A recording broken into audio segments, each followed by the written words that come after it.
ഭക്ഷ്യക്ഷാമകാലത്ത് ജാതിമത ഭേദമില്ലാതെ ഭക്ഷണം വിളമ്പി തുടങ്ങിയ സംക്രമക്കൂട്ടം ശതാബ്ദി നിറവിൽ ആഘോഷ പരിപാടികൾ കെ.സി. വേണുഗോപാൽ എം.പി. ഉദ്ഘാടനം ചെയ്തു. കണിച്ചുകുളങ്ങര ചാരങ്കാട്ട് കെ വേലുവിന്റെ നേതൃത്വത്തിൽ 1924 തുടങ്ങിയ സമഭാവനയുടെ സംക്രമക്കൂട്ടമാണ് ഇന്നും മുടങ്ങാതെ തുടരുന്നത്.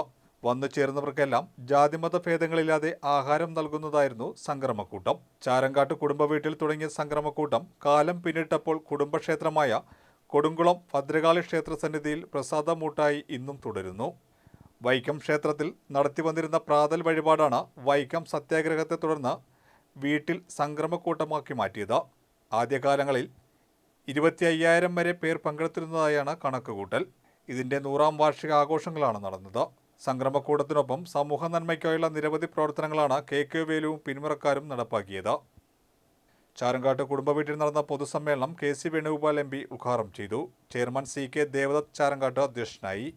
മുൻ DGP ഡോക്ടർ അലക്സാണ്ടർ ജേക്കബ് മുഖ്യപ്രഭാഷണം നടത്തി. തിരഞ്ഞെടുത്ത വ്യക്തികളെ ചടങ്ങിൽ ആദരിച്ചു.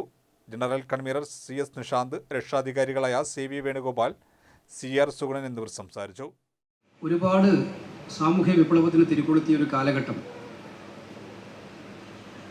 നമ്മുടെ സമൂഹത്തിൽ തന്നെ മാറ്റങ്ങൾക്ക് ഉദാത്തമാകുന്ന ഒരുപാട് വെളിച്ചം സമൂഹത്തിനാകെ പകർന്നു കൊടുക്കപ്പെട്ട കാലഘട്ടം. ഗുരുദേവൻ്റെ സാന്നിധ്യവും ഗുരുദേവൻ്റെ നേതൃത്വവും സാമൂഹ്യ വ്യവസ്ഥ മാറ്റിയെടുക്കുന്നതിന് ഉണ്ടാക്കിയിട്ടുള്ള പോരാട്ടങ്ങൾ നമുക്കറിയാവുന്നതാണ്. ക്ഷേത്രപ്രവേശന വിളംബരങ്ങൾ, അതുമായിട്ടുള്ള ക്ഷേത്രപ്രവേശന സമരങ്ങൾ, ഇതിൻ്റെയൊക്കെ പശ്ചാത്തലത്തിൽ നിന്നുകൂടെ ആ കാലഘട്ടത്തെക്കുറിച്ച് നോക്കുമ്പോൾ ആ കാലഘട്ടത്തിലെ ഒരുപാട് വിപ്ലവകരമായ സ്മരണകളുള്ള ഒരു മഹൽ വ്യക്തിത്വമാണ് കെ വേലു. അദ്ദേഹം ഉള്ളത് നമുക്കറിയാവുന്ന ഒന്നാണ്.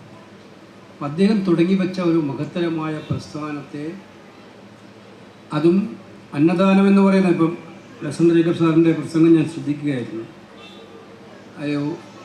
അന്നദാനം എന്ന് പറയുന്നത് പണ്ട് കാലത്ത് തന്നെ നമ്മുടെ മനസ്സിനകത്തേക്ക് തരുന്ന സന്ദേശം അതുതന്നെയാണ്. ഇപ്പം സക്കാത്തിലൂടെ അദ്ദേഹം കൂടെ സൂചിപ്പിക്കേണ്ടായി പ്രവാചകനും പറഞ്ഞത്, നമ്മൾ ഭക്ഷണം കഴിക്കുമ്പോൾ നമ്മളെ തൊട്ടടുത്തുള്ള ആളുകൾ കഴിക്കാതിരുന്നാൽ നമ്മൾ കഴിക്കുന്ന ഭക്ഷണത്തിൻ്റെ മൂല്യം എന്തായിരിക്കുമെന്ന് ചിന്തിക്കുന്ന ഒരാളിലേക്കാണ് ആ സന്ദേശം കൊടുത്തത്. അതുപോലെ തന്നെയായിരുന്നു അന്നദാനം എന്ന സങ്കല്പം ക്ഷേത്രങ്ങളിൽ ഉണ്ടാകുന്നത്. പല പണ്ട് കാലത്തൊക്കെ ചോദിച്ചിട്ടുണ്ട്, അത്താഴ പ്രശ്നിക്കാരുണ്ടോ എന്ന്. ക്ഷേത്രങ്ങൾ അടക്കുന്നതിന് മുമ്പ് പുറത്തു വന്ന് ചില വലിയ തറവാട്ടുകാരും അത് ചെയ്തുകൊണ്ടിരിക്കുന്നതായിട്ട് നമ്മൾ വായിച്ചു കേട്ടിട്ടുണ്ട്. അപ്പോൾ അത്